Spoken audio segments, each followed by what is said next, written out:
Bonjour à tous, vous êtes sur France Liberté. Mon invité aujourd'hui est Bernard Gantois. Vous êtes polytechnicien et ingénieur civil des ponts et chaussées. Vous avez fait votre carrière, quasiment l'intégralité de votre carrière à la RATP. Vous avez écrit plusieurs livres, Lettres ouvertes au pape François en 2017 aux éditions de Chiré, Les mirages des valeurs de la République en 2018 aux éditions Via Romana, Les guerrières en 2020. Autopsie d'un assassinat en route pour une dictature mondiale en 2020. Et puis, Biographie du mensonge en 2019, aussi aux éditions Via Romana. Et enfin, votre dernier livre, République française, règne du fric en 2022. Alors Absolument, aujourd'hui, on va parler de votre livre qui s'appelle Démolition, absolument. un bilan sans concession sur l'état de la France. Alors, bonjour Bernard Gantois, c'est Bonjour avec... et bonjour aux spectateurs. Une petite précision quand même, j'ai passé toute ma carrière sous statut RATP, mais j'ai surtout fait de l'exportation. À Oui. la RATP proprement dite, je n'y ai été que pendant 8 ans sur 42. Alors, dites-moi si je me trompe, mais vous avez quand même beaucoup voyagé pour Ah la bah, RATP. forcément, puisque j'ai fini à un moment donné directeur commercial de la filiale exportation de la RATP, ce qui m'a valu d'aller un peu partout en Asie, en Amérique du Nord et du Sud, un peu moins en Afrique, un petit peu en Russie. Donc, j'ai effectivement pas mal roulé ma bosse, mais à un moment donné, c'est devenu un peu trop contraignant sur le plan personnel. Donc, c'est là que je suis retourné au cœur de la maison mère, si j'ose dire, avant d'en repartir 8 ans plus tard pour faire la même chose pour des sociétés privées, du ferroviaire, jusqu'à la fin de ma carrière. Alors, je précise aux éditeurs, donc nous allons parler de votre livre, Démolition, aux éditions Thierry, un bilan sans concession sur l'état de la France. Dans un premier temps, je demande aux auditeurs de vous abonner à la chaîne sur YouTube dès maintenant en cliquant sur la cloche pour être averti des nouveaux messages, enfin des nouveaux interviews, et puis de rejoindre le canal Telegram de France Liberté que vous trouverez juste en bas de la vidéo. Alors j'aimerais, Bernard, revenir sur cette ouverture parce qu'effectivement, elle est quand même assez explicite. On voit la France avec un couteau et un pistolet. Qu'est-ce qui vous donc en arrière-plan avec une carte du pays, qu'est-ce qui vous a inspiré cette couverture? Alors, la démolition de la France est, je ne dirais pas une condition nécessaire, mais une condition pratiquement nécessaire à l'établissement du nouvel ordre mondial. Parce que la France, historiquement, est fondamentalement religieuse et catholique. Et c'est absolument intolérable, puisque évidemment, le nouvel ordre mondial, qui est le dogme de l'identité et du rabotage de toutes les variations entre les hommes, les personnes et les cultures, est diamétralement opposé à tout ce qu'il y a dans les évangiles, qui, eux, par contre, sont favorables à la diversité des hommes et des cultures, même si, évidemment, le spirituel est unique. Donc, je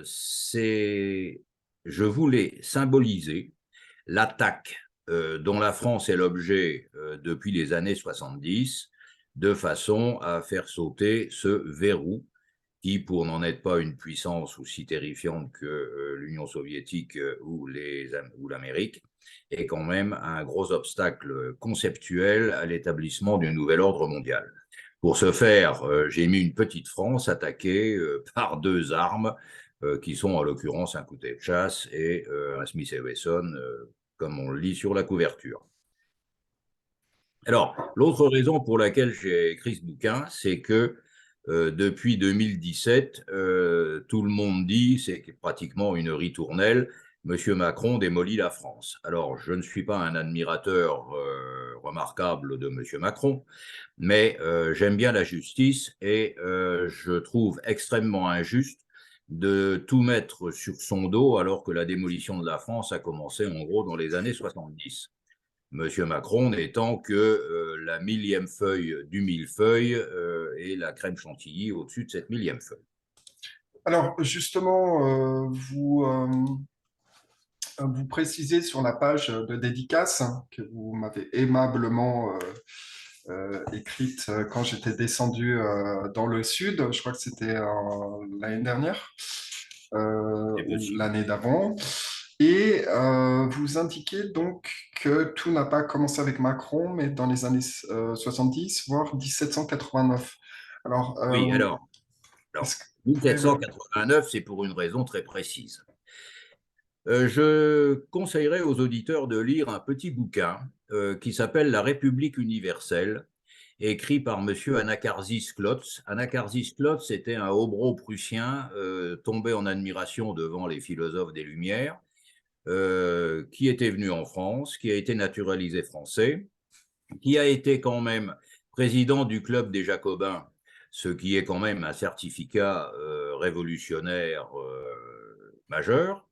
Donc, on ne peut pas l'accuser d'arrière-pensée. Et il a écrit dans son petit bouquin qu'il faut lire la phrase suivante, à quelques virgules près.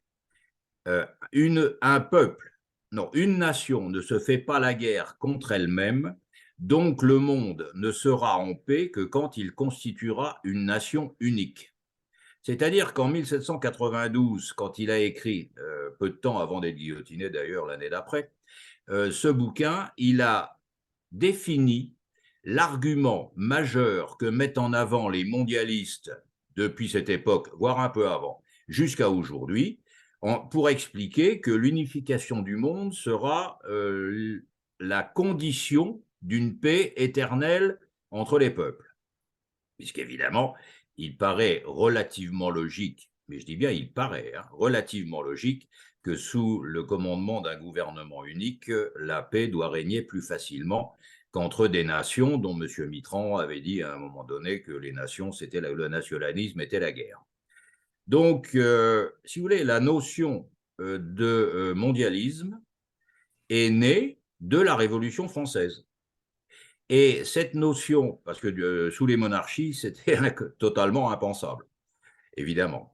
Et cette notion a été répandue par le même moyen, par Napoléon et ses canons dans toute l'Europe, et de fil en aiguille par les Américains avec les B-52 qui répandent la démocratie à coups de bombe, comme ils l'ont fait dans de nombreux endroits. Donc, si vous voulez, le concept du mondialisme, qu'il faut bien distinguer de la mondialisation. Le mondialisme est une théorie politique, la mondialisation est un fait technique. Ce n'est pas du tout la même chose. Donc, ce mondialisme est né conceptuellement pendant la Révolution. Il était évidemment tout à fait lié aux fondateurs de la Révolution, c'est-à-dire fondamentalement le protestantisme et la franc-maçonnerie. Et il s'est répandu au fil du 19e siècle et du 20e, progressivement partout, enfin partout en Occident. Voilà. Alors, juste pour clarifier, justement par rapport à la Révolution, parce qu'il y a beaucoup de gens qui ne sont pas conscients que la France a été faite sous la royauté, que finalement la Révolution orchestrée par les francs-maçons a été le début de la destruction de la France, on va dire. Et alors, je ne voudrais pas vous couper, mais il y a un proverbe qui dit on juge l'arbre à ses fruits. Alors, prenons la France en l'an 500 et la France en l'an 1780, sous une monarchie permanente. Alors, il y a eu des guerres, il y a eu des avatars, il y a eu des gains et des pertes de territoire, mais en gros, pendant ces 1000 ans, la France s'est développée et est devenue pratiquement la première puissance mondiale. Et puis, voyons l'évolution de la France depuis la Révolution. On a compris tout de suite que la Révolution n'a pas vraiment apporté le développement de la France qu'on aurait pu escompter d'elle. Et c'est tout à fait normal, puisque le fond de la pensée, si j'ose dire, métapolitique de la Révolution, est parfaitement défini par Klotz, c'est le mondialisme, puisque la théorie des Lumières et le but des Lumières, c'est de se répandre partout, puisque les Lumières, c'est le bien et que le bien doit gagner toute la planète. Alors, justement, par rapport à ces siècles des Lumières, il y a beaucoup d'impostures. par rapport à Voltaire, Richelieu et tous ces personnes qui... Richelieu, c'est pas vraiment les Lumières, hein, c'est un peu avant. Mais si vous voulez, Voltaire et Rousseau, on apprend leur existence dans les écoles de la République, mais dans les gens que je connais, par exemple, en prenant un petit livre qui n'est pas bien épais, qui est fait 120 pages, format demi A4, qui s'appelle Le contrat social, euh, eh bien, il y a bien peu de gens qui l'ont lu, le contrat social. Et donc, ils ne l'ont pas lu, ils en ont entendu parler, ça c'est sûr, par leurs professeurs, mais ils ne l'ont pas lu. Or, le contrat social, c'est De Jean-Jacques clairement Rousseau, Jean-Jacques juste pour Rousseau, préciser, oui. 1762. Hein. Voilà. Et ce contrat social est très clairement la conception d'une dictature. Parce que le principe est le suivant. Les hommes sont des individus autonomes. Pour que le système social puisse fonctionner, il faut le contrat social, c'est-à-dire un contrat comme quand on se met d'accord avec un fournisseur pour acheter, un constructeur automobile pour acheter une Clio. Bon, c'est donc un contrat. Mais dans le contrat social, c'est écrit noir sur blanc que ceux qui refusent le contrat doivent en être exclus. Mais M. Rousseau ne précise pas comment on les exclut. Et là, ça ouvre la porte à beaucoup de choses parce que, grosso modo, 40 ans après la sortie du contrat social, non, 30 ans après la sortie du contrat social, la République applicative du dit contrat social a exclu des tas de gens à grands coups de guillotine. Alors maintenant, ça se fait d'une autre manière, les exclusions du contrat social, mais les exclusions du contrat social se font parce que, par exemple, vous n'aurez pas la même carrière si vous êtes dans l'industrie et surtout dans l'administration, si vous êtes un fervent républicain que si vous êtes, situation extrême, un monarchiste.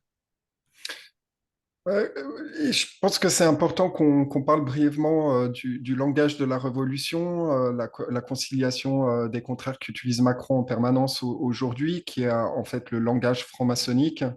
Est-ce que vous pouvez un petit peu élaborer par rapport à l'inversion du langage et faire croire aux gens que la Non, paix, mais c'est la guerre euh, la première inversion fondamentale de la Révolution, c'est de faire croire médiatiquement que c'est le peuple qui avait fait la Révolution, ce qui est une monstruosité. La Révolution a été faite sous l'influence anglaise par la franc-maçonnerie et la bourgeoisie. Les deux, enfin, la noblesse également s'est un peu laissée entraîner dans la franc-maçonnerie, notamment le cousin du roi qui a voté sa mort, mais en ça passons. Mais c'est un mensonge fondamental. Et c'est pour ça que enfin, ça n'est pas que pour ça, mais c'est une des raisons pour lesquelles j'ai écrit le dernier bouquin qui s'appelle République française, règne du fric.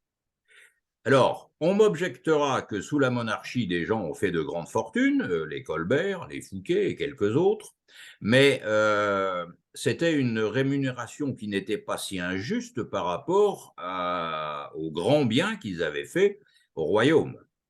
Alors que quand M. Marat et M. Danton percevaient des subsides de Londres pour mettre la pagaille en France, c'est beaucoup moins glorieux.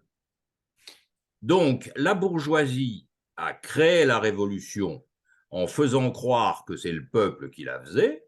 D'ailleurs, Euh, juste pour préciser, le peuple à l'époque ne parlait pas français, mais des patois. le peuple, disons que le peuple dans la partie centrale de la France parlait quand même français, parce que bon, l'édit de je ne sais plus d'où, l'édit de Villers-Cotterêts, qui définissait le français comme langue officielle du royaume, devait remonter au XVIe siècle. Donc, il devait quand même y avoir un certain nombre de gens qui parlaient français. Et moi qui aime bien les vieux bouquins et qui ai quelques bouquins de cette époque, c'est un français qui est pratiquement celui d'aujourd'hui. On le lit pratiquement aussi bien qu'un bouquin sorti des presses il y a 8 jours. Donc, mais le peuple, c'était un peuple paysan. Et il ne faut pas oublier que peu de temps avant la Révolution, Louis XVI est allé inaugurer le port militaire de Cherbourg. Enfin, le port militaire ou commercial. Enfin, il est allé à Cherbourg et ça a été un voyage tout à fait triomphal, à peine 6 mois avant le 14 juillet 1789. Donc, ce sont les banquiers qui ont créé la Révolution, et les banquiers avaient un objectif extrêmement précis, parce que la Révolution française a été le plus gigantesque hold-up qui s'est fait sur la planète de tous les temps. Ils voulaient se mettre dans leur champ de manœuvre, en tant que financiers, les biens du clergé et les biens de la noblesse émigrée, pour ne pas se faire couper le cou. Et ils ont utilisé pour capter toutes ces richesses un moyen archi-classique qui a été repris par les Américains avec leur dollar, qui consiste à imprimer de la monnaie en pagaille dont tout le monde croit, parce que les Américains, c'est la monnaie de l'Amérique, et pour la Révolution, c'était la monnaie du nouveau régime. Ça s'appelait les assignats, et à grands coups d'assignats qui ne valaient rien, la noblesse a racheté tous les biens du clergé. La bourgeoisie a racheté tous les biens de la noblesse et du clergé. Si ça n'est pas un hold-up, c'est exactement le même hold-up que font les Américains sur la planète avec la domination du dollar. Sauf que c'est à l'échelle de la France. Donc, clairement, il y a les anglo-saxons qui sont derrière cette Ah ben attaque, évidemment, derrière les la anglo-saxons France. sont derrière. D'ailleurs, si vous lisez, il y a un auteur qui s'appelle Adam Weishaupt, qui travaillait en Bavière dans les années 1760, c'est-à-dire 30 ans avant la Révolution. Et il a été, évidemment, il était assez mal vu son côté révolutionnaire des autorités bavaroises, qui un beau jour l'ont arrêté et ont saisi tous les documents qui étaient chez lui. Alors, ces documents ont été traduits en français, ont donné lieu à un petit livre de mi-A4 dans le sens de la longueur, qui donc donne le contenu de ce que M. Weishaupt avait chez lui. Et il est extrêmement clair que ce fondateur des Illuminés de Bavière, donc au milieu du XVIIIe siècle, a créé les Illuminés de Bavière dans le but d'infiltrer la franc-maçonnerie anglaise pour qu'elle aille détruire la monarchie française. C'est écrit noir sur blanc dans les écrits d'Adam Weishaupt, qui ont été saisis par le prince de Bavière dans les années 1760, 55-60. Donc, tout ça n'est pas l'effet du hasard. Il s'agit effectivement d'une, je ne dirais pas une conspiration, mais d'un consensus protestant qui voulait se débarrasser ou faire tort au catholicisme que les guerres de religion n'avaient pas anéanti en France grâce au Richelieu que vous citiez tout à l'heure, entre nous. Et il ne faut pas oublier que les constitutions d'Anderson qui ont créé la franc-maçonnerie en 1720, si ma mémoire est exacte, ont été cogitées et diffusées par deux protestants, Anderson, qui était un protestant anglais, et M. Desaguliers, qui était le fils d'une famille protestante qui avait émigré de France précisément au moment de l'épisode Richelieu des guerres de religion, qui avait mis évidemment les protestants dans une situation pratiquement intenable. Qu'est-ce que vous pensez par rapport, si on compare les catholiques et les protestants, il y a beaucoup de protestants qui ont fui en Suisse. Est-ce qu'on peut voir dans les protestants les francs-maçons finalement et Non, ce côté prédateur non, financier? non, oui et non. Alors, il faut bien distinguer, à mon sens, hein, je ne suis pas philosophe, je ne suis pas historien, mais comme on dit, j'ai quelques idées sur ces questions-là. L'union métaphysique entre le protestantisme et la franc-maçonnerie, c'est l'individualisme. La franc-maçonnerie considère que les individus, la franc-maçonnerie, donc, qui est grosso modo une émanation des Lumières, considère, je passe sur l'antiquité de la franc-maçonnerie, mais commençons à peu près au niveau des Lumières. La franc-maçonnerie est parfaitement individualiste, et les protestants aussi, parce que Luther a quand même bien défini le protestantisme comme étant une conversation directe du fidèle avec Dieu. Sola fide, seulement la foi. Mais Luther n'a pas poussé jusqu'à ses ultimes conséquences sa théorie. Notamment, il n'a pas attaqué un des grands principes de l'Église catholique, qui était l'interdiction du prêt à intérêt. Ce que Calvin, quelque temps après Luther, n'a pas omis de faire, mais pas directement. Il l'a fait indirectement par la théorie de la prédestination. C'est-à-dire que Calvin a l'homme individu seul devant Dieu, de Luther, et homme correspondant parfaitement à l'homme des Lumières, individu seul devant lui-même. Calvin a rajouté la prédestination, et la prédestination permet ici-bas de faire tout ce qu'on veut, puisque si votre destin éternel est fixé avant même que vous arriviez sur la terre, vous pouvez faire une fois sur la terre tout ce que vous voulez, ça ne changera rien à ce qui a été fixé de toute éternité vous concernant. Donc, Calvin a indirectement permis aux protestants calvinistes de faire tout ce qu'ils voulaient. Et ça a eu une conséquence économique absolument considérable, puisque quand on veut faire tout ce qu'on veut, on peut, entre autres, autoriser le prêt à intérêt. Et donc, c'est comme ça que la banque s'est développée à partir de la Suisse, s'est répandue en Allemagne, dans toutes les régions qui sont devenues beaucoup plus calvinistes que luthériennes, et ça forme l'arc anglo-saxon, qui est un arc finalement financier. Pour revenir à ces considérations, cet arc financier, évidemment, voyait d'un très, très, très mauvais œil une France restant catholique et chez qui, dans laquelle ils ne pouvaient pas exercer leur talent parce que le métier de banquier y était interdit, par l'Église. Et il a fallu attendre le célèbre 3 octobre 1789 pour que la révolution faite par la bourgeoisie et les banquiers fasse un décret que l'on trouve dans le journal officiel du 3 octobre 1789, rétablissant le prêt à intérêt sur le territoire français. Et j'invite tous les spectateurs à aller voir ce décret dans Internet, puisque après la rédaction du décret, il y a un évêque, qui était, je crois, l'évêque d'Oléron, qui a fait une observation disant que ce décret était contraire à tous les principes de l'Église depuis 15 siècles, et le commentaire du rédacteur du journal officiel du 3 octobre 1789 est le suivant, : le commentaire n'appelle pas de commentaire. Donc l'évêque qui a fait observer que le décret était contraire à 15 siècles de philosophie de l'Église catholique, le journal officiel dit qu'aucun intérêt, passons à autre chose.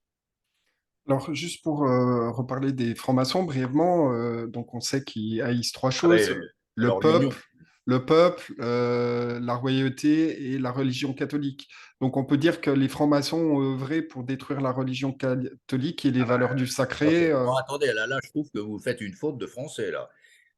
Ils ont œuvré et ils œuvrent encore.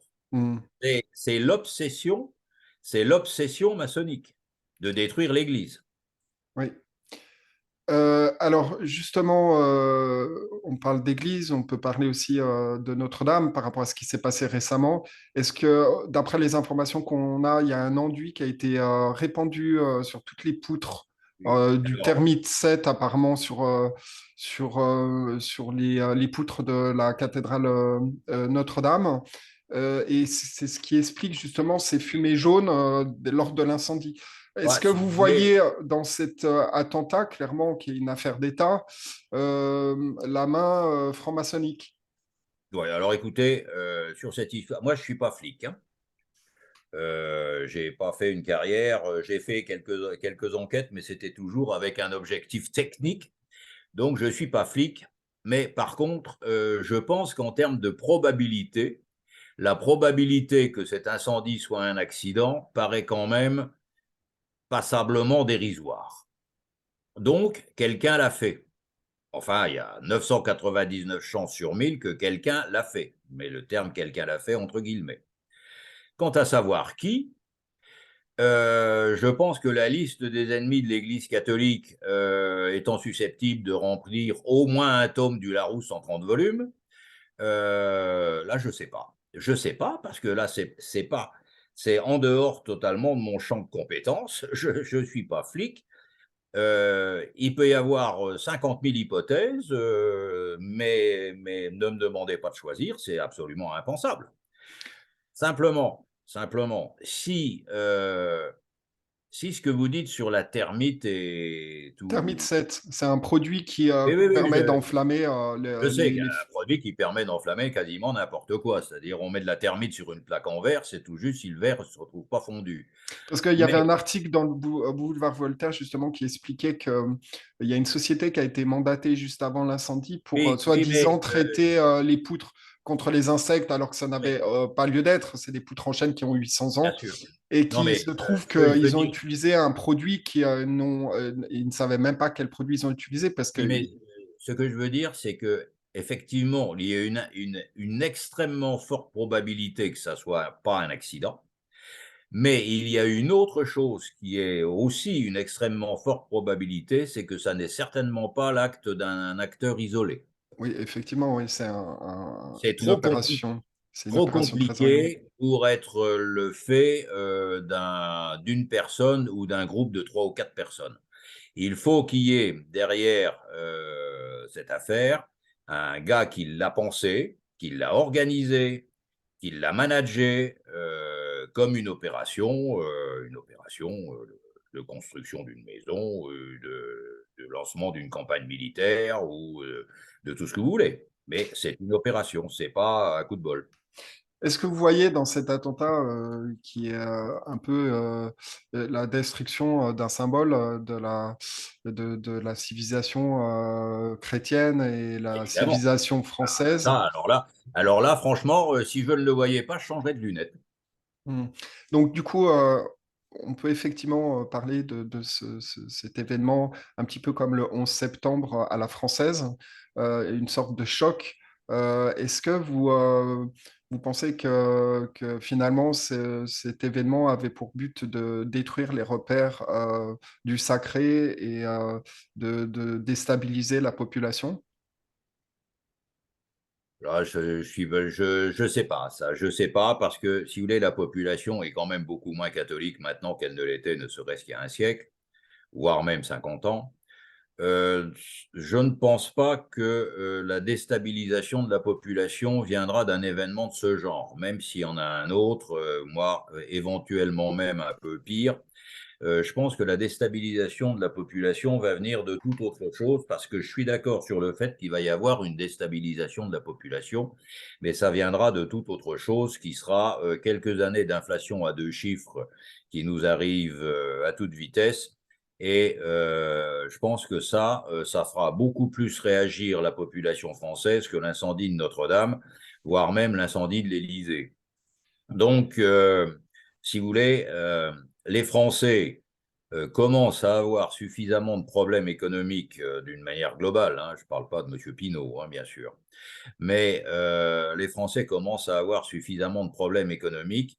Pour l'instant, on a une inflation qui n'est à 2 chiffres que dans l'alimentaire, mais quand l'inflation officielle racontée par ces menteurs de l'INSEE sera officiellement à 2 chiffres et qu'on aura connu ça pendant 2, 3, 4, 5 ans, je pense qu'après quelques années d'inflation à 2 chiffres, là, il se passera quelque chose de beaucoup plus puissant que ce que peut susciter un accident ou un attentat quelconque. Alors, dans votre livre, je rappelle pour les auditeurs qui potentiellement nous joignent maintenant, donc Démolition, un bilan sans concession sur l'état de la France aux éditions de Chiré. Donc, dans ce livre que j'ai trouvé intéressant, et puis c'est un livre aussi qui permet à des personnes qui n'ont pas nécessairement des connaissances d'histoire de France d'avoir rapidement, un petit peu en raccourci, beaucoup d'informations. Donc, vous parlez dans les différents chapitres, la destruction de la religion, la destruction des travailleurs, la destruction du peuple, de l'enseignement, de Ça, c'est l'industrie, de l'agriculture, des transports. J'aimerais rebondir sur les transports parce que vous avez fait votre carrière à la RATP et j'ai regardé un documentaire récemment sur sur les ports. Et les ports français, il se trouve qu'ils n'ont absolument pas de progression comparé à la progression générale du transport maritime, où il y a eu des chiffres, ça a été multiplié par deux, voire deux et demi dans d'autres ports européens. Et il se trouve qu'il y a environ 1500 fonctionnaires qui font partie des corps qui, semble-t-il, ont complètement verrouillé toute progression de leur activité, et on voit qu'ils agissent plutôt comme en fait Mafia. des ultra privilégiés qui n'ont rien à faire de la France et qui mettent en avant leurs intérêts. Par exemple, ils s'échangent des contacts quand il y a la feuille officielle qui sort. Enfin, on ressent vraiment la franc-maçonnerie dans ce corps d'État. Qu'est-ce que vous en pensez? C'est une vaste question. Qu'il y ait une mafia de hauts fonctionnaires qui mettent la France en coupe réglée, c'est probable. Probable. Pas certain. Que cette mafia soit alimentée conceptuellement par la nécessité de détruire la France pour faciliter l'arrivée du nouvel ordre mondial, retour au paragraphe qui a commencé notre conversation, probablement que cette mafia soit principalement composée de personnes appartenant à la franc-maçonnerie, c'est là aussi fort probable. Alors, à ce sujet, une anecdote. Hein. Ça fait beaucoup de Euh, probabilités, hein. Ça fait beaucoup de... Oui, mais comment voulez-vous avoir des certitudes dans un domaine de ce genre? Donc, anecdote. Bon, comme vous l'avez dit, je suis un ancien élève de l'école polytechnique, et quand on est à l'école polytechnique, on se rend compte de rien du tout. Sauf que 20 ans après en être sorti, on m'a proposé de rentrer dans la franc-maçonnerie. Parce que les 20 premières années de ma carrière ont été, si j'ose dire, pas si mal. Et j'ai refusé. J'ai refusé. Dans les 6 mois qui ont suivi, ma carrière a changé de cap. Hein. Bon, mais je savais le risque que je prenais. Donc, si j'avais accepté, je pense que j'aurais fait partie de cette, entre guillemets, éventuelle mafia, fermez les guillemets. Mais j'ai dit non. Et par ailleurs, moi, quand je suis rentré à l'X, la devise de l'X était pour la patrie, les sciences et la gloire. Et les trois termes m'allaient très bien, notamment le premier. Et quand j'ai arrêté de payer ma cotisation à la X, je leur ai envoyé un mail que je ne vous lirai pas, mais qui expliquait que de mon point de vue, il s'asseyait suffisamment sur la devise de l'X pour que j'arrête de payer ma cotisation. Voilà. Je pense que j'ai été assez clair.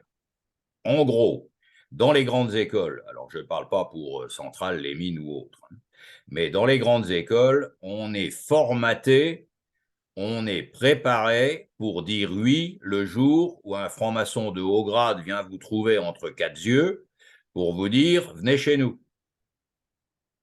Et si vous dites oui, l'ascension continue. Si vous dites non, l'ascension change de verticalité. Voilà, c'est tout. Et ça, autant j'ai beaucoup employé le terme on peut supposer que ou éventuellement, autant l'anecdote que je viens de citer, celle-là, elle est à 100% vraie parce que je l'ai vécue.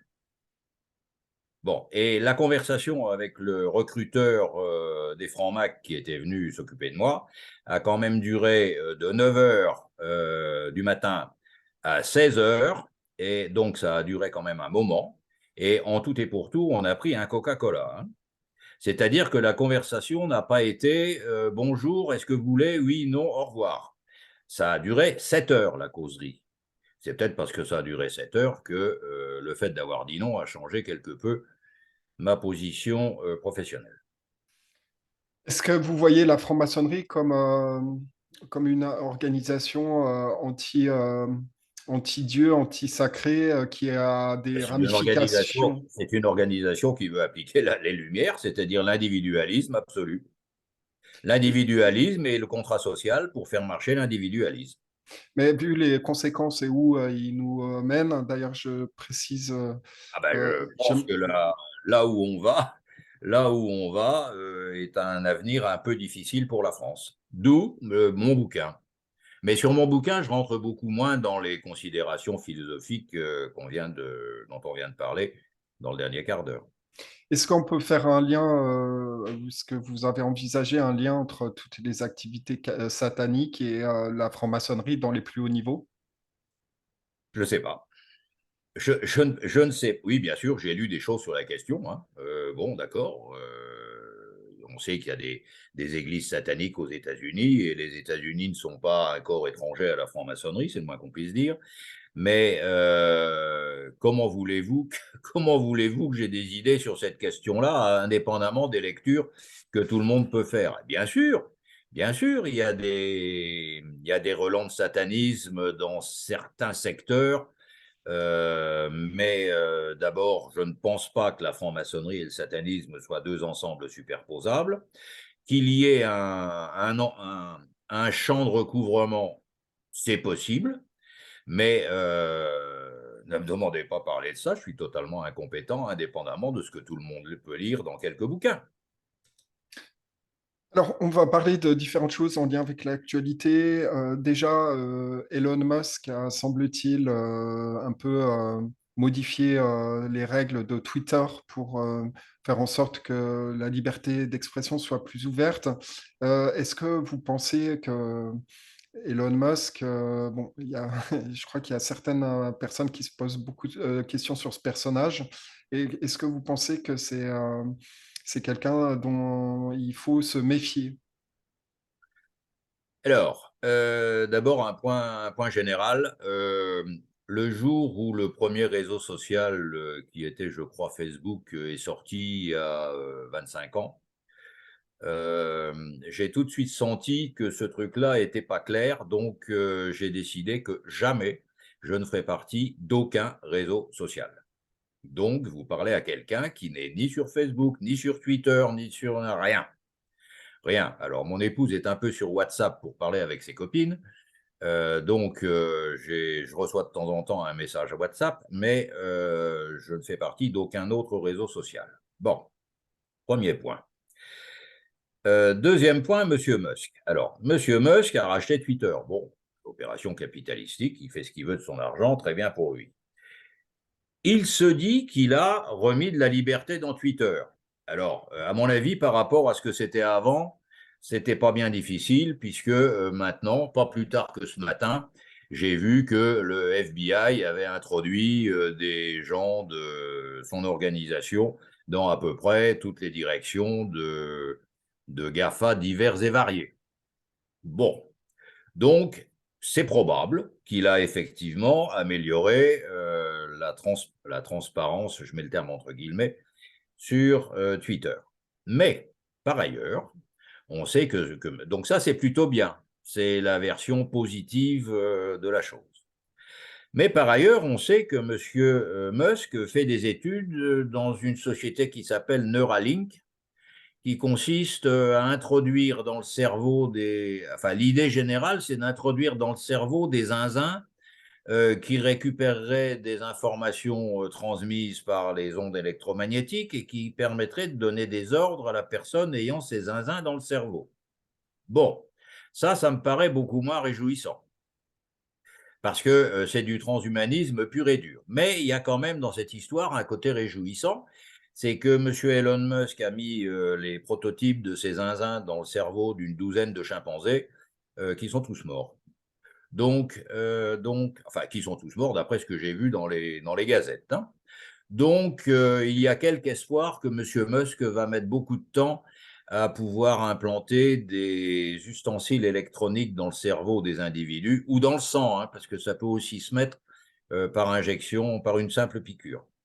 Il va y avoir du temps avant que ce système complètement délirant fonctionne. Mais il s'en occupe. Alors ça, c'est la version de M. Musk qui me plaît beaucoup moins. Voilà. Alors, j'aimerais juste parler du lanceur d'alerte britannique, David Icke, qui dit Know the outcome and you'll see the journey. C'est-à-dire, connaissez l'objectif et vous verrez le parcours grossièrement. On voit qu'ils ouvrent des feux à droite à gauche pour faire diversion, pour que les gens ne voient pas un fil conducteur. On parle de l'eau, on parle du réchauffement climatique, il y a le wokisme. Attendez, le, le- la République telle qu'elle se vit aujourd'hui,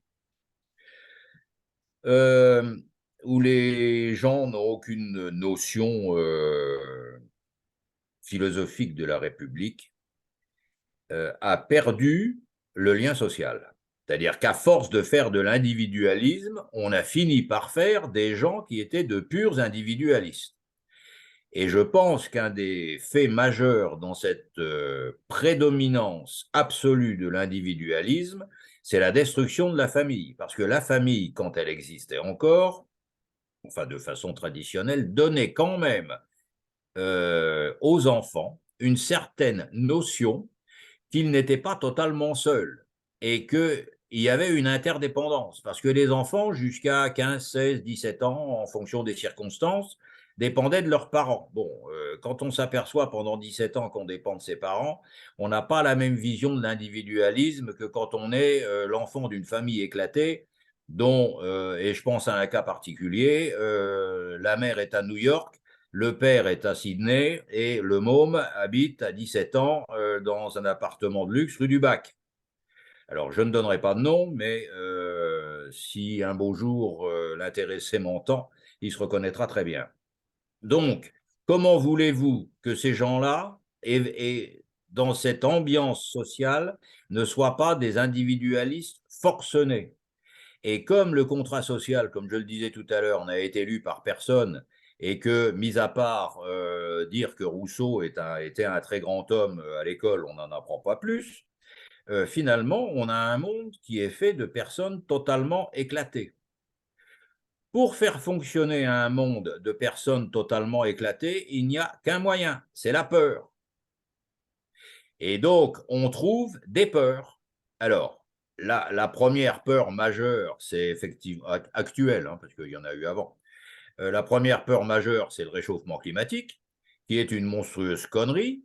Mais je conseille aux auditeurs d'acheter un bouquin qui s'appelle L'imposture climatique, sorti en 1998 et écrit par un certain Bernardin, qui explique parfaitement comment Monsieur David Rockefeller, celui qui est mort à 102 ans il y a quelques années, et qui avait dans sa jeunesse, dans les années 50-60, fait moult déclarations sur la nécessité d'un gouvernement unique pour la planète, que donc ce monsieur, avec un certain Maurice Strong, a monté le coup du réchauffement climatique. Monsieur Maurice Strong ayant monté pour le compte de Rockefeller, donc, les premiers séminaires du réchauffement climatique à Stockholm, à Rio et à Kyoto.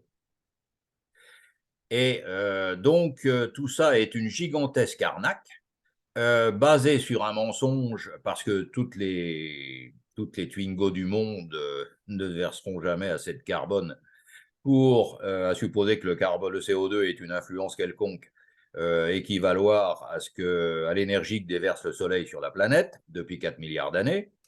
Et donc, tout ça est parfaitement ridicule, sauf que ça permet de récupérer beaucoup d'argent. Et c'est pour ça que l'idée est née dans l'esprit fertile de M. Rockefeller, qui a créé la bourse du CO2 à Chicago, ce que les gens ne savent probablement pas, avec M. Al Gore, autre promoteur de cette foutaise. Et donc, on fait peur aux gens avec ça, en leur disant, ah là là, si vous habitez à moins de 50 mètres de haut de la mer, vous allez bientôt être inondé et votre maison de vacances va être engloutie. Alors, il y a ça, c'est une peur majeure. Après, on fait peur aux gens avec des Covid qui sont des grippes. D'ailleurs, en ce qui me concerne, sur le Covid, et mon épouse, c'est pareil, nous ne sommes pas vaccinés, nous avons eu le Covid, on a été couché pendant 3 jours. Au bout de 3 jours, ça allait mieux, on était debout. Et puis, au bout de 8 jours, je n'entendais plus parler. Sauf que pour en arriver là quand même, on avait été chercher dans un pays contigu de la France, mais qui n'était pas la France, le traitement du docteur Raoult. Alors justement, on est en plein, je vous parlais de feux qui s'ouvrent à droite à gauche sur Ah différentes ben, problématiques le pour feu, agiter le la feu, population. la flotte, tout ça, c'est pareil. Si vous Mm. voulez, tout ce qui peut inquiéter la population est bon à prendre. Comme on dirait, deux points, ouvrez les guillemets, ça les calme, fermez les guillemets. Et comme par ailleurs, on a complètement démoli l'Église pour qui il y avait quand même, au-delà de toute circonstance terrestre, la notion de bien éternel post-mortem, maintenant les gens n'ont plus que la trouille que d'une chose, c'est de mourir.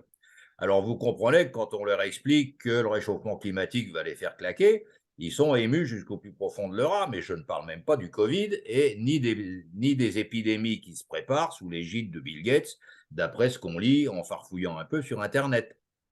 Alors j'aimerais juste parler brièvement, parce que j'avais interviewé il y a 2 ans Lucien Cerise à 2 reprises, qui est spécialiste en ingénierie sociale. Et il y a beaucoup de personnes qui se posent la question sur ce qu'est vraiment le wokisme, le cancel culture.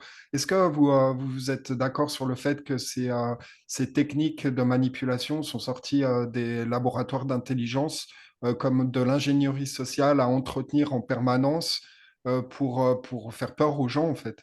Bon, pour établir le nouvel ordre mondial, c'est-à-dire le gouvernement unique, dont Bruxelles est comment dirais-je, le prototype de l'Union européenne et le prototype, et c'est beaucoup plus facile sur un terrain nettoyé au bulldozer que sur des cultures existantes. Donc le wokisme et toutes ces conneries sont destinés à pulvériser les cultures existantes par autre chose. Alors le wokisme, le LGBT, l'antiracisme, l'anti tout ce que vous voulez, hein, c'est destiné à nettoyer le terrain de façon à ce qu'il soit propre et accueillant pour les théories du mondialisme.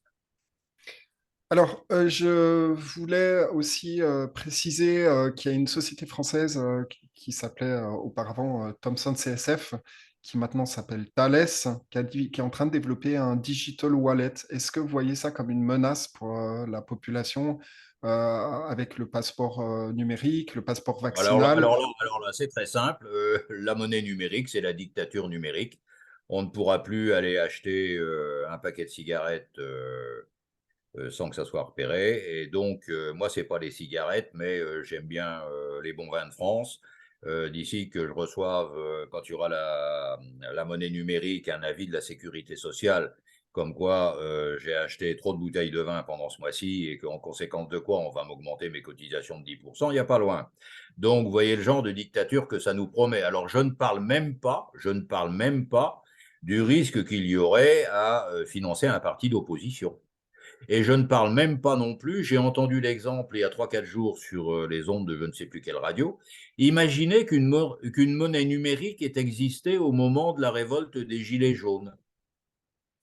Tous les individus identifiés par la vidéosurveillance intelligente qu'on nous prépare se seraient immédiatement vus restreindre l'accès à leur pognon.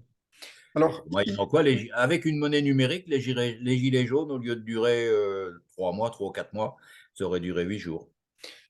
ils ont tout fait évidemment pendant la crise sanitaire pour faire en sorte que les gens n'utilisent plus de cash. Ils veulent supprimer le cash, c'est un de leurs objectifs. Est-ce que vous pensez qu'ils vont pouvoir vendre ça au public lors d'une prochaine crise qui, on pense, pourrait arriver entre juin et octobre de cette année? Je ne suis pas, je suis pas devin.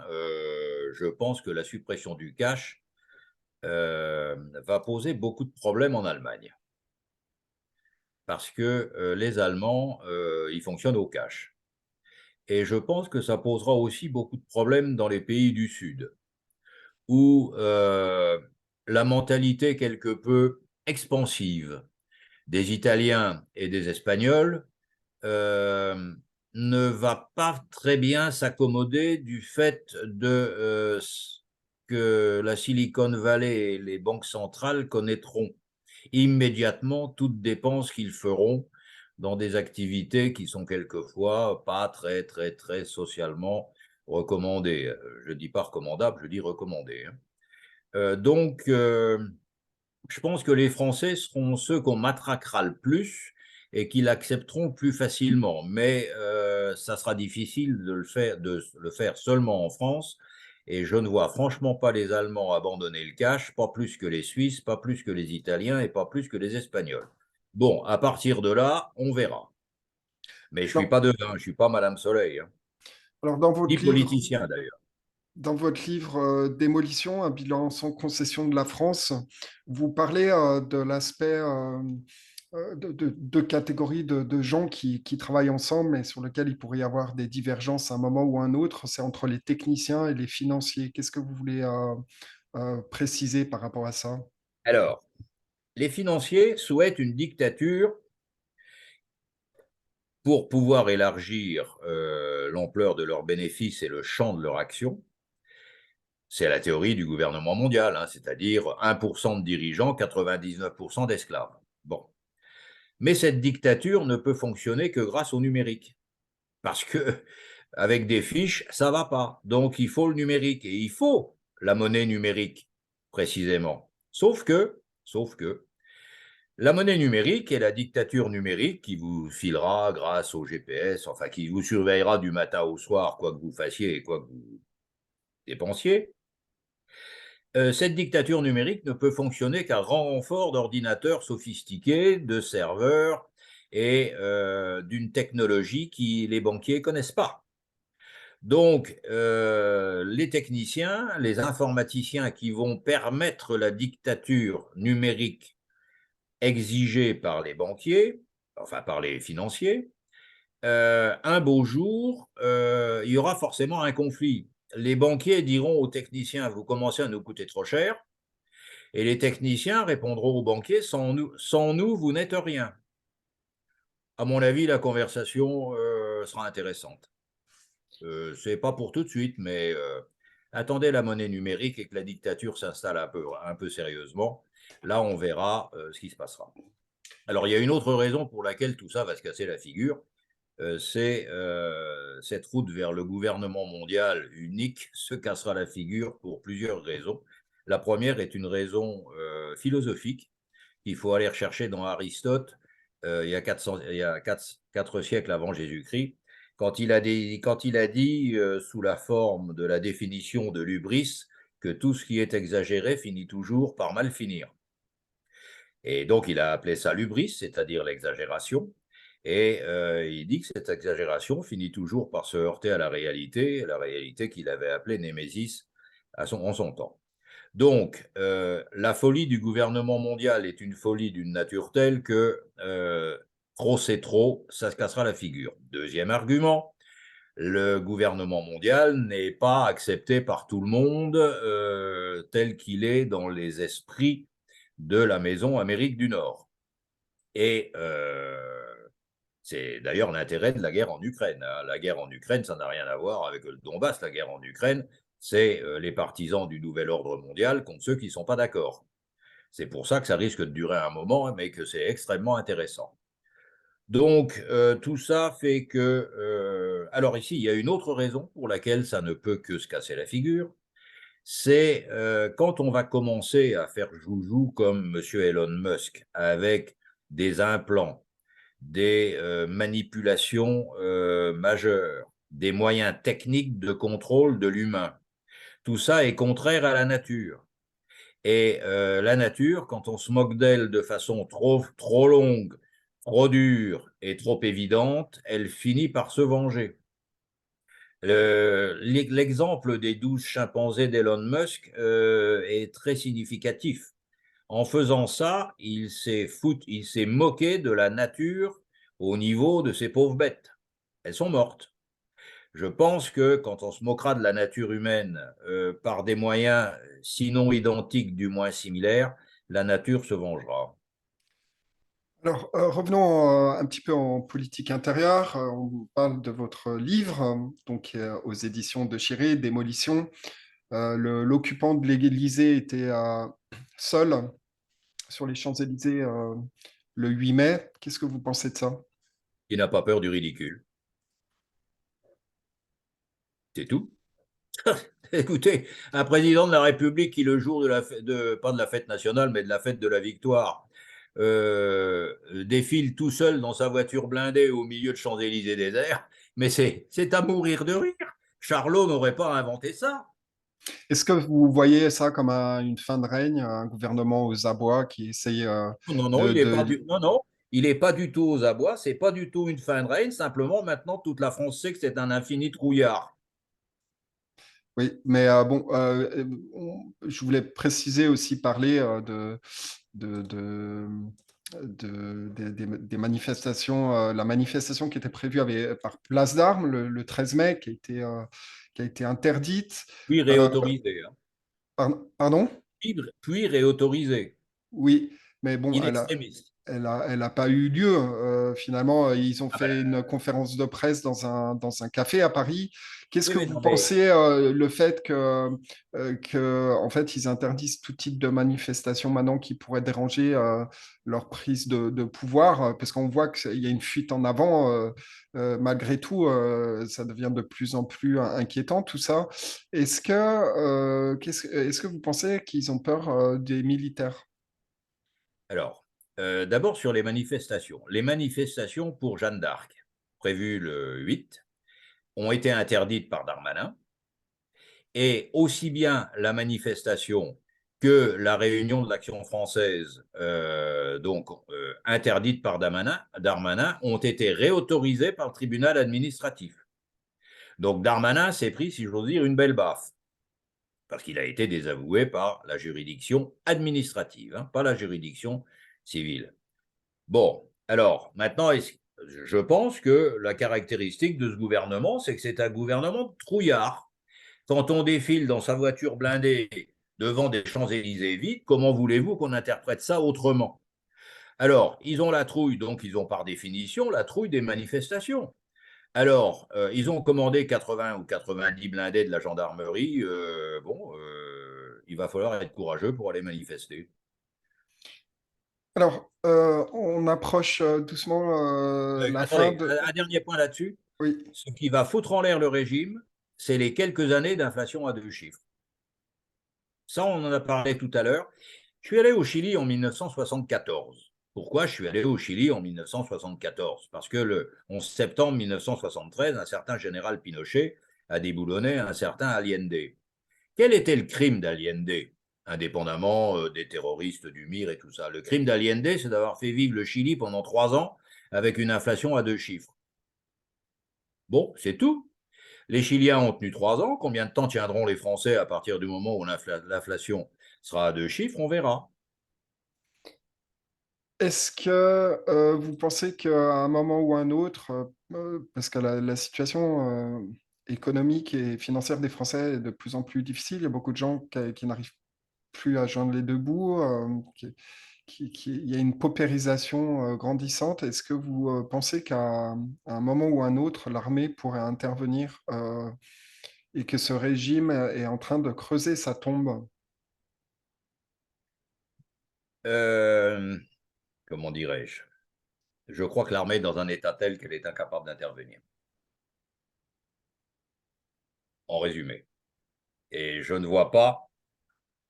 Ça, si vous voulez, pour être général aujourd'hui, il faut être franc-maçon et être bien vu.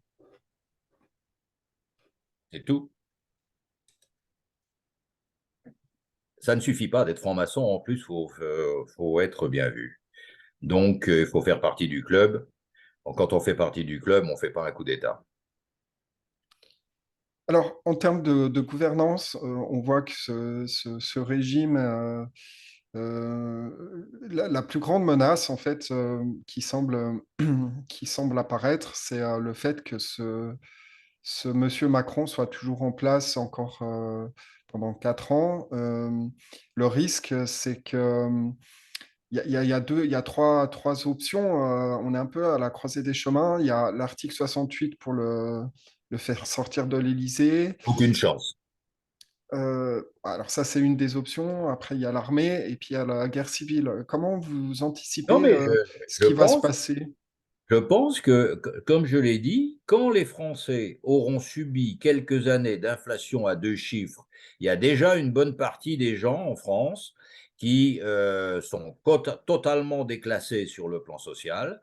Il y en a même qui commencent à ne plus pouvoir manger tout à fait convenablement. Euh, Monsieur Macron en a pour 4 ans. 4 ans d'inflation à deux chiffres, ça va être long. Alors, tout le problème, quand ça va péter, parce que ça va inévitablement casser, parce que les Français ne supporteront pas plus que les Chiliens des années à répétition avec une inflation aussi forte, quand ça va claquer, tout le problème est de savoir jusqu'où il aura les tripes pour taper dans le tas. Ça, c'est les 80 de blindés de gendarmerie et les 10 millions de munitions de LBD qui, paraît-il, il a acheté. Donc, mais pour taper dans le tas, il faut, si j'ose dire, avoir du ressort. L'a-t-il ou l'a-t-il pas? J'en sais rien. Donc, c'est l'inflation, le vrai danger qui menace Macron.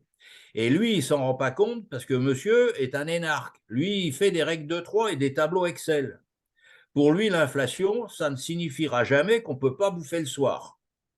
Donc, il ne sait pas ce que c'est. Donc, il ne juge pas sainement de la situation. Les Français, il ne les connaît pas. D'ailleurs, ce n'est pas difficile. Le 8 mai, il ne les a pas vus. Donc, il ne les connaît pas. Donc, il n'a aucune idée de leurs problèmes. Il ne se rend pas compte de la pression qui va monter. Et moi, je vous dis, pour l'expérience que j'ai connue au Chili, les Français auront beaucoup de mal à supporter une inflation à deux chiffres pendant de nombreuses années. Et c'est ça qui fera sauter le système. Alors, au-delà de l'inflation, de l'hyperinflation même, puisque les prix alimentaires ont augmenté entre 25 et 30%, est-ce que vous pensez que finalement, il y a quand même un très grand risque, parce que Macron est une marionnette, c'est une évidence. L'oligarchie prépare une crise, un krach monétaire et d'autres pandémies, et qui permettra à Macron d'imposer un nouveau Conseil de défense et des mesures très restrictives qui vont sabrer encore plus nos libertés. Cette menace, vous la prenez au sérieux? Bah, tout à fait, oui, oui, non, mais c'est sûr que, attendez, ils se défendront par tous les moyens possibles et basés sur des phénomènes de peur face à des menaces diverses et variées qui peuvent être sanitaires, qui peuvent être terroristes, qui peuvent être biologiques, qui peuvent être de toute nature. Pourquoi pas agiter la menace de Poutine, hein, pourquoi pas après tout. Bon, ils ont déjà un peu commencé d'ailleurs dans le domaine-là. Et donc, des peurs, et puis s'il y a des réactions, les 10 millions de munitions de LBD, les 80 blindés de gendarmerie, mais jusqu'à quel point, jusqu'où oseront-ils aller? Je n'en sais rien. Je ne sais pas, ça dépend de leur trip, et je ne suis pas un spécialiste de ce sujet. Alors, j'ai encore deux, trois questions et on arrivera à la fin de cette interview. Bernard Gantois, je rappelle que vous êtes l'auteur de Démolition, un bilan sans concession sur l'état de la France aux éditions de Chiré, que les téléspectateurs, les auditeurs peuvent se procurer. Un livre très riche en informations. Euh, Est-ce que vous pensez que Donald Trump pourrait faire un retour en 2024? Et si il est de retour sur la scène, est-ce que ça pourrait apporter des choses positives sur la scène internationale? Je ne... Franchement, la politique américaine, je ne sais pas. Il semblerait quand même qu'il y ait quelques récriminations aux États-Unis contre le prix exorbitant de la guerre en Ukraine. Il semblerait aussi que les gens constatent que l'économie va beaucoup moins bien sous le brave monsieur Biden que sous Trump. Euh, mais de là à dire qu'il va être réélu, alors là, je n'en sais rien. Par contre, ce que je sais, c'est que, comme il a dit au moins 3 ou 4 fois, si je suis réélu, la guerre en Ukraine s'arrête en 24 heures. Je pense qu'il l'a suffisamment dit pour ne pas pouvoir oublier de le faire si par hasard il était réélu. Enfin, il faut attendre l'année prochaine. Qu'est-ce que vous pensez de la situation à moyen terme ces prochaines années? Est-ce que vous pensez qu'il faut un homme fort pour sauver la France? Et on va chercher ça où? Justement, alors il n'y a personne au portail pour l'instant, même s'il y a eu il y a certaines tentatives avec le Front Libre, le capitaine Juvin Brunet qui a tenté d'introduire un nouveau Front Libre. Je rappelle d'ailleurs aux éditeurs que je vais sortir un livre aux éditions Maya ces 3, 4 prochaines semaines, début juin, qui s'appelle Le suicide monétaire, la seule monnaie véritable et honnête est l'or physique, et s'émanciper de l'euro pour conjurer la tyrannie, donc aux éditions Maya. Donc le sujet Entre de parenthèses, l'or physique. votre bouquin n'est pas cohérent avec votre conversation, hein. Oui, alors justement, on parle d'or physique. Qu'est-ce que vous pensez de le fait que bon, Charles de Gaulle avait pris des mesures vis-à-vis de l'or parce qu'il s'était bien rendu compte que la seule monnaie vraiment fiable et solide, c'était l'or physique. Qu'est-ce que vous pensez de l'or vous-même? Bah, c'est-à-dire que, attendez, l'or, c'est la monnaie de référence qui a résisté à toutes les... Enfin, c'est le produit de référence qui a résisté à tous les cataclysmes monétaires depuis les pharaons, ce qui fait quand même 5000 ans. Je pense qu'on peut difficilement dire que l'or ne présente aucun intérêt à partir du moment où il existe depuis 5000 ans et qu'il a permis de rétablir des situations fort compromises à de nombreuses reprises pendant ces 5 millénaires. Donc, comme on a vu en long, en large et en travers que le système actuel s'effondrerait pour des problèmes inflationnistes, donc monétaires, parce qu'on ne peut pas quand même avoir imprimé du fric dans toutes les banques centrales pilotées par la Fed sans en payer les conséquences un beau jour. C'est pour ça que je pense que l'inflation à 2 chiffres pendant plusieurs années est inexorable. On verra ce qui se passera après le grand nettoyage, hein.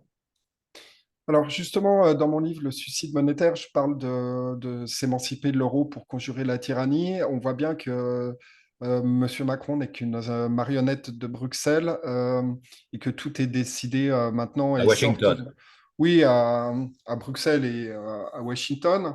Est-ce que vous pensez qu'il faut sortir de l'euro au plus vite Ça, alors et là, sortir de alors l'Europe au plus vite? si on veut éviter la catastrophe économique qui va venir inévitablement après les quelques années d'inflation à 2 chiffres dont on parle depuis tout à l'heure, si on veut éviter ça, il serait urgentissime de faire ce qu'on appelle couramment dans certains partis politiques le Frexit. Il faut foutre le camp de l'OTAN et de l'Europe le plus vite possible et retrouver un minimum d'autonomie, boulonner les frontières et utiliser le travail des Français pour remettre la France à flot. Point Hmm. barre. Mais Dans- mais attendez, il y a un codicile, ça c'est absolument impensable. C'est impensable parce que dans la classe politique, et je ne parle pas que de M. Macron, dans la classe politique, y compris du côté de la NUPES et autres LFI, et même de l'autre côté en face, du côté du RN, il n'y en a pas un pour dire qu'il faut sortir de l'Europe. Donc c'est impossible. Donc cette unique potentielle bouée de sauvetage du pays étant inaccessible, on va aller aux années d'inflation à 2 chiffres et au cataclysme monétaire sans pouvoir rien faire avant. Eh bien, on ira, on verra, et après, le grand nettoyage, il est probable que l'or dont vous parliez il y a 2 minutes reprendra un certain rôle, d'autant que les Chinois et les Russes, qui ne sont pas des cinglés, en achètent des tonnes. Donc, d'ici qu'ils nous sortent un euro sino-soviétique ou sino-russe basé sur l'or, ça serait un excellent moyen de mettre la main sur une Europe dévastée par le cataclysme monétaire qui l'attend. Si la situation se dégrade, est-ce que vous pensez que malgré tout, l'article 68 pourrait passer par une pression populaire intense et un blocage des points névralgiques de la France, notamment Attendez, avec l'aide des routiers? attendez, il y a pas beaucoup, enfin, il y a à peu près 70 millions de Français, hein. Sur les 70 millions, s'il y en a, allez, je vais être généreux, 500 000 qui savent ce que c'est que l'article 68, je pense que je suis au-dessus de largement au-dessus de la vérité. Donc, alors il y a des gens qui parlent de l'article 68, c'est sûr, mais ils ont une voix de moineau par rapport à la voix taurine de TF1. Donc, ils ne sont pas entendus. Et ça fait Est-ce que vous partie. pensez malgré tout qu'une pression populaire peut mettre La, une la, exigence des parlementaires pour introduire cet article 68 et la dégager pression, Macron? la pression populaire ne viendra que quand, un, les frigidaires sont vides, deux, les bidons d'essence seront vides, trois, les chaudières au fioul seront vides. Quand il y aura tout ça qu'on ne pourra plus remplir, là, effectivement, cette situation qui sera l'issue de 2 ou 3 ans d'inflation à 2 chiffres, ça peut pousser les gens dans la rue. Mais là, en face, il y aura les 90 blindés de gendarmerie et les 10 millions de balles de LBD. Donc Et vous, là, ce qu'on ne sait pas, c'est si le jour où cette opposition se matérialisera dans les rues, les places à Paris et autres grandes villes, le jour où ça faudra dire, on appuie sur le bouton, je ne sais pas si le monsieur qui est à l'Élysée aura les tripes pour appuyer sur le bouton. Et s'il appuie sur le bouton, je ne sais pas si en face, on aura les tripes pour répondre. C'est tout. C'est simple, non? alors vous, clairement, vous pensez que c'est l'inflation et l'hyperinflation qui va qui va, potentiellement qui va résoudre le problème, qui changer va. les choses. Vous êtes en train de dire finalement que les Français n'ont pas été suffisamment atteints à ce stade pour qu'il y ait vraiment quelque chose qui change, c'est ça? Absolument. Absolument. D'abord, la preuve, ils ont réélu Macron en 2022, ce qui prouve qu'ils étaient largement pas assez atteints. Pas atteint suffisamment jusqu'à le... D'ailleurs, et puis les Français sont quand même des gens curieux. Bon, quel est le métier d'un banquier? Prêter de l'argent. Mettre un banquier comme président de la République dans l'espoir qu'il diminue la dette de la France, il faut vraiment être gonflé. Alors, est-ce que vous avez... oui, j'ai une autre question aussi que je voulais vous poser. Est-ce que vous pensez que la France peut se relever de cette situation malgré des situations dramatiques par le passé, notamment au temps de Jeanne d'Arc et de l'invasion anglaise? Est-ce que vous pensez on peut mourir et renaître de nos cendres? Et si oui, comment ça pourrait se passer? Un jour, j'ai lu un texte qui disait la France ne peut pas mourir. Pourquoi? Alors, la réponse était la France ne peut pas mourir parce que tant qu'il restera un homme sur la planète pour l'aimer, elle renaîtra. Voilà. Et donc, Bernard, c'est ma réponse. Bernard Gantois, donc je rappelle que vous êtes l'auteur de Démolition, un bilan sans concession sur l'état de la France, un ouvrage paru aux éditions de Chiré. Vous êtes aussi auteur de ce dernier livre, République française, règne du fric. Oui, Était, c'est un peu la même chose vue sous un autre angle. voilà. Mais notez quand même en conclusion que je reste optimiste parce que je pense que, quels que soient les avatars circonstanciels dont on a longuement parlé, résultant de cette démence monétaire que l'on connaît depuis une trentaine d'années, euh, il faut qu'il y ait un tremblement de terre pour remettre les compteurs à zéro. Ce tremblement de terre aura inévitablement lieu et puis après la vie recommencera parce que des tremblements de terre, il y en a eu dans l'histoire, dans toutes les sociétés, dans tous les, pas un par siècle, mais il y en a eu quand même assez souvent. Et puis la vie a continué et puis la vie a redémarré. Hein. Alors, sur le mot de la fin, est-ce que vous avez des conseils à donner aux Français aujourd'hui qui sont conscients, qui lisent, qui se tiennent au courant de la situation gravissime de l'état du pays? Est-ce que vous avez des conseils à leur donner pratiques sur ces Alors, prochaines années? les conseils, un, c'est se débancariser, mais ça, je ne suis pas le seul à le dire, hein, il suffit d'écouter Monsieur Delamarche. Débancarisez-vous, achetez du solide et du matériel, que ce soit, vous parliez de l'or, mais ça peut aussi être des bouteilles de Bordeaux, ça peut être un appartement, ça peut être une prairie pour mettre des vaches, enfin bref, du physique et que du physique. Et puis, à partir de là, ça me paraît raisonnable d'avoir 2 ou 3 mois de nourriture chez soi. On ne sait jamais. Et puis, ça, c'est pour la vie quotidienne et puis le matériel.